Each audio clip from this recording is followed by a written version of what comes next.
Bismillahirrahmanirrahim. Assalamualaikum warahmatullahi wabarakatuh. Saya Ahmad Syamil bin Samsudin bernomor metrik KSD 2006-01-001 bersama rakan saya Mirza Izzuddin bin Mizlan bernomor metrik KSD 2006-01-006. Kami pelajar Diploma Syariah Islamiah kelas 1 semester 5 akan membentangkan 4 soalan bagi subjek dakwah Islamiah KUD 2353 yang diajar oleh Dr. Haji Muhammad Azman bin Muhsin.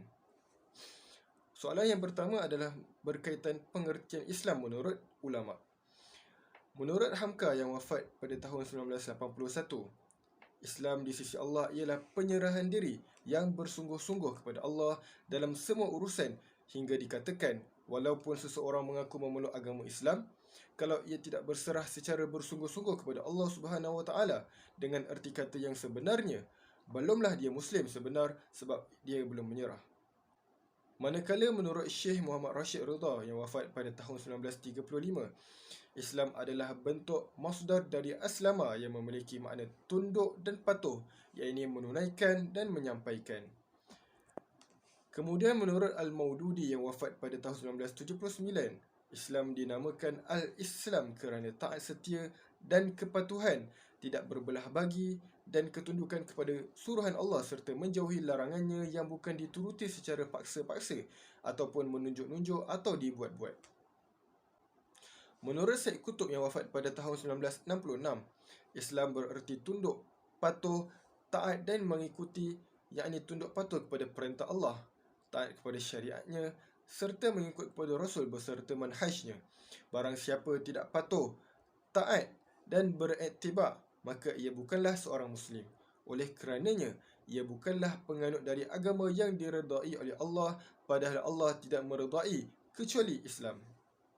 Pengertian dakwah Islamiah menurut ulama pula, iaitu menurut Syekh Abdullah Ba'lawi Al-Haddad yang wafat pada tahun 1712, dakwah adalah mengajak, membimbing dan memimpin orang yang belum mengerti atau sesat jalannya dari agama yang benar untuk dialihkan ke jalan ketaatan kepada Allah, beriman kepadanya serta mencegah dari apa yang menjadi lawan kedua hal tersebut, kemaksiatan dan kekufuran.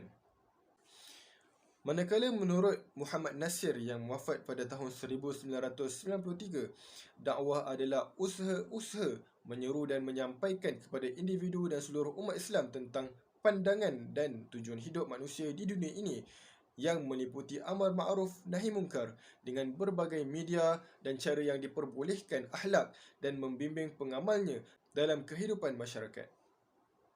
Kemudian menurut Syekh Ali Mahfuz yang wafat pada tahun 1920, dakwah ialah mendorong manusia agar berbuat kebajikan dan petunjuk, menyuruh mereka berbuat makruf dan melarang mereka dari perbuatan mungkar agar mereka mendapat kebahagiaan di dunia dan di akhirat.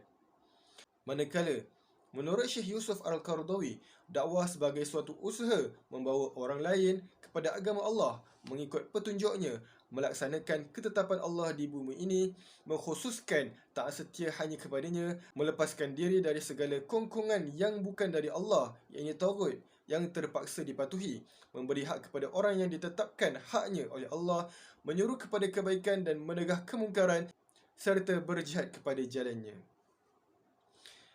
Kesimpulan yang kita dapat daripada takrif bagi dakwah Islamiah ialah usaha yang dilakukan bagi menarik manusia mengikut jalan Allah. Ia bukan hanya laungan yang tidak menentu, tetapi ia merupakan satu seruan yang terancang. Usaha dakwah mencakupi semua bidang kehidupan manusia, meliputi fizikal dan spiritual. Tidak terhenti setakat membina individu sahaja, malah untuk mewujudkan satu ummah yang kukuh, bersatu pada dalam menegakkan amar ma'ruf dan juga nahi mungkar. Soalan seterusnya iaitu berkaitan hukum berdakwah menurut pandangan ulama. Di sini terdapatnya dua hukum, iaitu yang pertama adalah fardu ain. Seperti mana firman Allah di dalam surah Al-Maidah ayat yang ke-67. Na'udzubillahi minasyaitonirrajim. Bismillahirrahmanirrahim. يا أيها الرسول بلغ ما أنزل إليك من ربك وإن لم تفعل فما بلغت رسالته والله يعصمك من الناس إن الله لا يهدي القوم الكافرين. صدق الله العظيم. Ayat ini adalah perintah yang tegas kepada Rasulullah sallallahu alaihi wasallam agar beliau menyampaikan segala pengajaran dan penjelasan apa yang telah diturunkan oleh Allah secara sempurna. Justru itu, As-Sayyid Naufal menjelaskan, oleh kerana Nabi Muhammad sallallahu alaihi wasallam dipertanggungjawabkan dengan tegas untuk menyampaikan agama Allah ini, maka umatnya juga dipertanggungjawabkan dengan tugas ini. Nabi Muhammad sallallahu alaihi wasallam adalah contoh yang mesti diikuti oleh umatnya. Hukum yang kedua pula ialah fardu kifayah. Menurut firman Allah di dalam surah Ali Imran ayat yang ke-104, A'udzubillahi minasyaitonirrajim, "Waltakum minkum ummatun yad'una ilal khairi wa ya'muruna bil ma'rufi wa yanhauna 'anil munkar wa ulaika humul muflihun." Sadaqallahul azim. Maksudnya, dan hendaklah ada di antara kamu segolongan umat yang menyuruh kepada kebajikan, menyuruh kepada ma'ruf dan mencegah dari yang mungkar. Mereka orang-orang yang beruntung. Menurut Imam Al-Ghazali menjelaskan bahawa melaksanakan dakwah Islamiah adalah suatu kewajiban yang tidak boleh ditawar-tawar lagi, kerana firman Allah yang berbunyi waltakun artinya hendaklah kamu. Hal ini memberikan suatu keterangan bahawa melaksanakan amar ma'ruf nahi munkar adalah fardu kifayah dan bukannya fardu ain. Kita teruskan dengan pembentang yang seterusnya. Seterusnya saya akan menjawab soalan yang ketiga, iaitu 5 dalil Quran dan 2 dalil hadis yang berkaitan dengan dakwah Islamiah. Saya akan mulakan dahulu dengan dalil Quran. Dalil yang pertama adalah dalam surah Al-Imran ayat 110 yang bermaksud, kamu adalah umat yang terbaik yang dilahirkan untuk manusia, menyuruh kepada yang ma'ruf dan mencegah dari yang mungkar, dan beriman kepada Allah. Dari ayat tersebut di atas, difahami bahawa predikat umat yang terbaik, khairu ummatin, hanya dapat disandang oleh seorang Muslim bila mana memiliki 3 syarat utama yang diterangkan oleh Allah, iaitu memerintah kepada yang ma'ruf, mencegah dari perbuatan mungkar, dan beriman kepada Allah dengan berlandaskan akidah Ahli Sunnah wal Jamaah. Oleh itu, maka setiap Muslim harus bertanggungjawab atas semua kejadian yang ada di sekelilingnya. Mereka harus berusaha menegakkan kebenaran dan menghilangkan kebatilan pada setiap waktu dan tempat yang sesuai dengan kemampuan dan keahliannya. Dalil yang kedua adalah dalam surah An-Nahl ayat 125 yang bermaksud, serulah manusia ke jalan Tuhanmu dengan hikmah, yakni kebijaksanaan dan nasihat pengajaran yang baik, dan debatlah dengan mereka dengan cara yang lebih baik. Sesungguhnya Tuhanmu, dialah yang lebih mengetahui tentang orang yang sesat dari jalannya, dan dia lebih mengetahui tentang orang-orang yang mendapat petunjuk. Dari ayat di atas, kita dapat temui 3 metod dakwah. Yang pertama adalah al-hikmah, yakni perkataan yang jelas disertai dengan dalil yang dapat membuktikan kebenaran dan menghilangkan keraguan. Yang kedua, al-ma'uzah al-hasanah, yakni dalil yang masih bersifat zanni yang dapat memberikan kepuasan manusia pada umumnya. Yang ketiga adalah al-mujadalah bil al-ihsan, yakni percakapan dan bertukar fikiran sehingga yang tadinya menentang menjadi puas dan menerima dengan baik. Dalil yang ketiga adalah dalam surah Yusuf ayat 108 yang bermaksud, katakanlah wahai Muhammad, inilah jalanku, aku dan orang-orang yang menurutku, menyeru manusia umumnya kepada agama Allah dengan berdasarkan keterangan dan bukti yang jelas, nyata, dan aku menegaskan Maha Suci Allah, dan bukanlah aku dari golongan yang mempersekutukan Allah dengan sesuatu yang lain.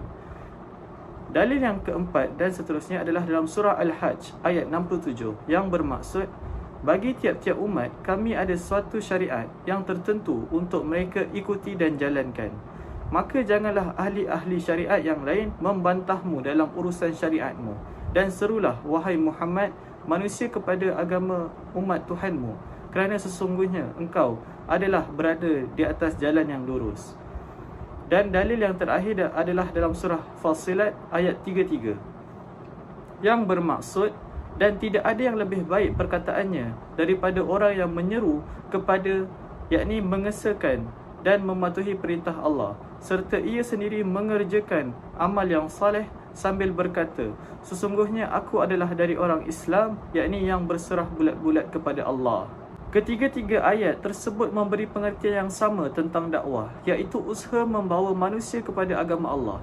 Hal ini didapati bahawa pengertian dakwah banyak digunakan untuk maksud seruan, ajakan, usaha dan tindakan bagi mempengaruhi dan menarik manusia dalam bentuk yang berbagai-bagai yang boleh disalurkan kepada sasaran supaya beriman kepada Allah tanpa adanya unsur-unsur paksaan, dan merealisasikan ajaran Islam dalam kehidupan dunia untuk mencapai keredaannya.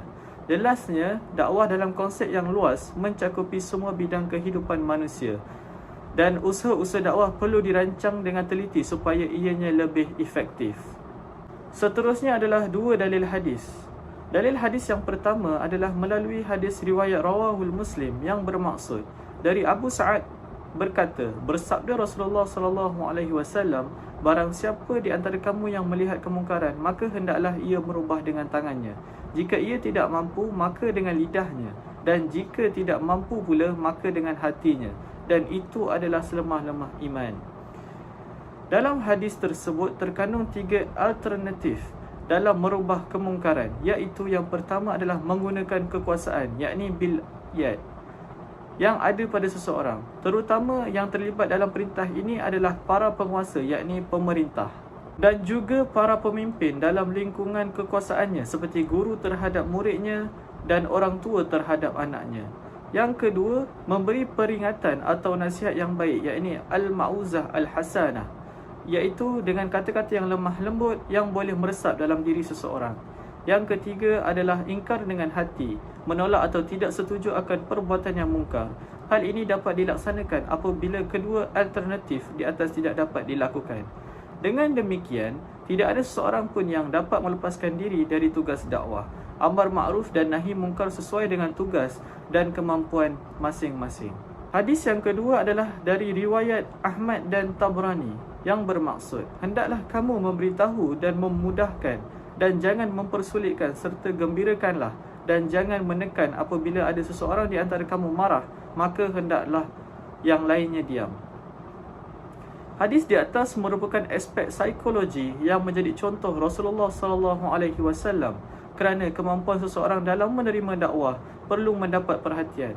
Dengan adanya metod memudahkan dan tidak mempersulitkan adalah kepuasan untuk melaksanakan ajaran agama Islam. Soalan yang keempat adalah 10 cabaran dalam menjayakan dakwah Islamnya. Yang pertama adalah da'i kurang ilmu pengetahuan agama dan tidak mempunyai kepakaran dalam sesuatu ilmu. Yang kedua adalah terlalu ekstrim dan melampaui dalam urusan agama. Yang ketiga adalah tidak mengamalkan sunnatullah. Yang keempat, tidak bersedia menghadapi ujian dakwah dan kurang keyakinan diri. Yang kelima, tidak ikhlas untuk berdakwah dan hanya untuk mendapatkan populariti serta keuntungan. Yang keenam, berlaku salah faham terhadap agama dan bangsa. Yang ketujuh, tidak bersifat terbuka menerima pendapat orang lain. Yang ke-8, tidak bersatu padu atau bersepakat dalam menyelesaikan masalah atau isu yang berkaitan dengan agama. Yang ke-9, berlaku perspektif negatif terhadap ajaran Islam. Yang ke-10, tidak ada persefahaman yang baik antara pendakwah sehingga berlakunya fitnah. Sekian, itu sahaja daripada saya dan sahabat saya Ahmad Syamil.